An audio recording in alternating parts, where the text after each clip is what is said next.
stops can be dangerous for police and drivers. Cell phone and dash cam video exposing brutal encounters between police and the public. Now a traffic stop in Southfield results in criminal charges and a lawsuit, and has Fox 2 investigator ML Elric asking who is at fault. ML? Monica and Huel, former collegiate football player Gene Bell is used to doing the tackling, so he was none too pleased to be dragged down by Southfield police officers. Who's at fault and who will ultimately be decided in court? But tonight, I'm putting you on the jury. This wrestling match began as a routine traffic stop. It's the afternoon of June 23rd, and Officer Anthony Corcus makes a random license plate check on the SUV Gene Bell is driving south on Lasser Road. The Secretary of State has no record of the plate, so Corcus pulls Bell over. Pull into the next driveway on your right, that you missed the street. This encounter is rocky right from the start. Hello. Officer Corcus, Southfield Police. Do you have your license, registration, insurance? Bell refuses. He says he first wants to know why he was stopped. And then the war of wills is on. I will explain that all to you, sir. Provide me your registration and insurance. This is the sixth time I've asked you. I'm asking you to provide me that information now.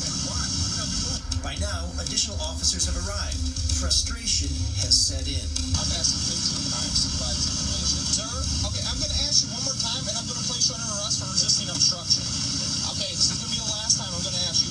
Are you willing to provide me your registration, insurance, and your driver's license? Sir, I do not. I'm taking my seatbelt off. I'm not cutting myself. We're going to do it our way, because you're going to be placed under arrest for resisting obstruction.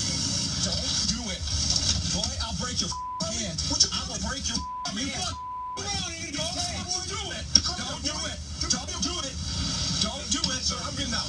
No, you're not. You're getting out our way now.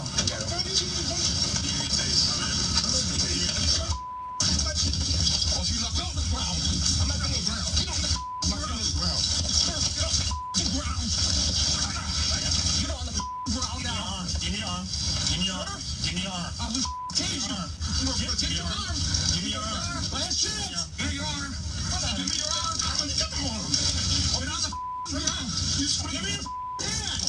Okay. I was supposed to do it. Give us your hand. Give us your hand. Give us your hand. You're gonna get tased again.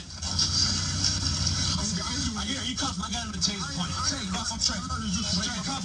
I'm not resisting anybody. I'm not resisting anybody. Look, I know what you want. You want to be a tough guy, so what we do? Well, what we do? You want to be a tough guy, so you got a speak in the phone? Southfield Police declined to comment on the incident, saying that it is city policy not to comment on matters that are in court. All three of the officers on the scene wrote in their reports that Bell slapped Corcus's hand when the officer tried to unlock the SUV to remove Bell. Bell says it was incidental contact as he juggled the cell phone he was using to record the incident before the officers pulled him out of the car and dragged him to the ground, causing scrapes on his arms and legs and a gash on his forehead. I asked several criminal justice experts to watch some of the video of the traffic stop and review the police reports. Most of them agreed that police do not have to tell a driver why they were pulled over and that drivers are required to turn over their paperwork. Philip Stinson of Bowling Green State University tells me the officers all followed best practices, acted professionally, and showed appropriate restraint in their actions while trying to take the motorist into custody. Stinson praised Corcus for his patience. Maria Haberfeld of the John Jay College of Criminal Justice in New York faulted Bell for how things played out, telling me when the person doesn't comply, nothing good will come of it. She also praised Corcus for his patience.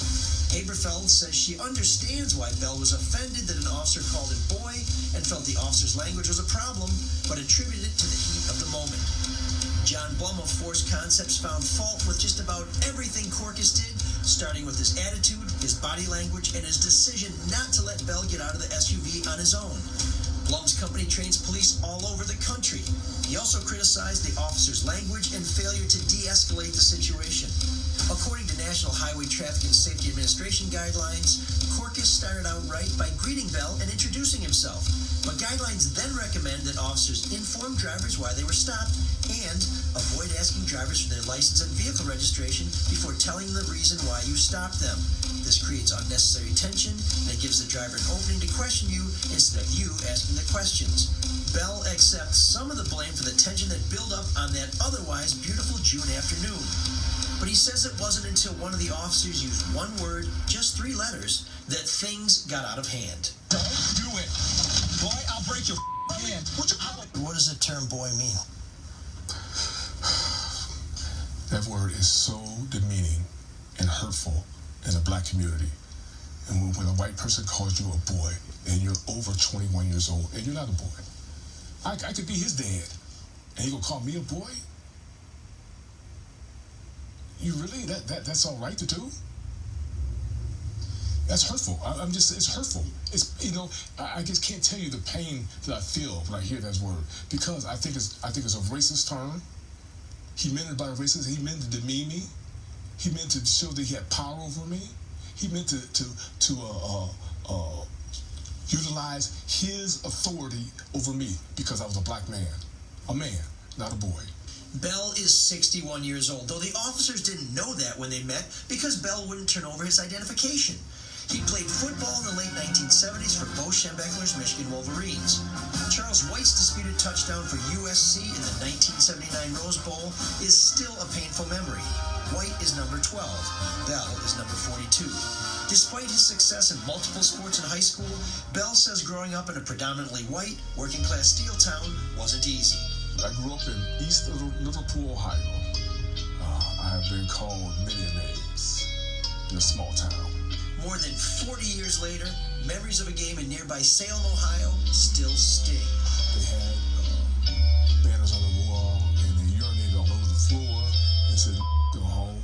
When they met, Officer Corcus didn't know any of this. How could he? Bell wouldn't turn over his identification. So if that officer was sitting right here and he said, "Dude, I'm 24 years old. I'm from here. I went to school with black folks. Southfield's a diverse community. My partner is black. I don't know what that word means. It doesn't mean anything to me. It's just something I said." What would you say to him? Don't use it. But would you buy that explanation? No, I would not. Really? He knows better. Bell still has a mark where his head scraped the pavement. He faces 4 criminal misdemeanors, including assaulting an officer and resisting arrest. Now Bell is suing the officers and the city of Southfield, alleging excessive force, assault and battery, false arrest, and malicious prosecution, among other charges. What would you say to people who look at this and say, well, Gene Bell wasn't, he didn't do exactly what he was supposed to do, but the officer didn't do what he was supposed to do either. So I look at the officer, I look at Gene Bell, and I say, hey, whatever, 2 knuckleheads get together and we got trouble, End of story. I'm not the one with the badge and who was supposed to be protecting the citizens of America. He is. He should know better. That's what he's supposed to be trained to do. To follow the policies and to keep the situation calm, not to escalate it. Calm. At the time he was stopped, Bell had a bench warrant out of Farmington Hills that was issued when he failed to show up in court last year to deal with some traffic tickets. Bell says he didn't know about the warrants until I told him about them. He insists he didn't hand over his ID simply because he wanted to know why he had been stopped.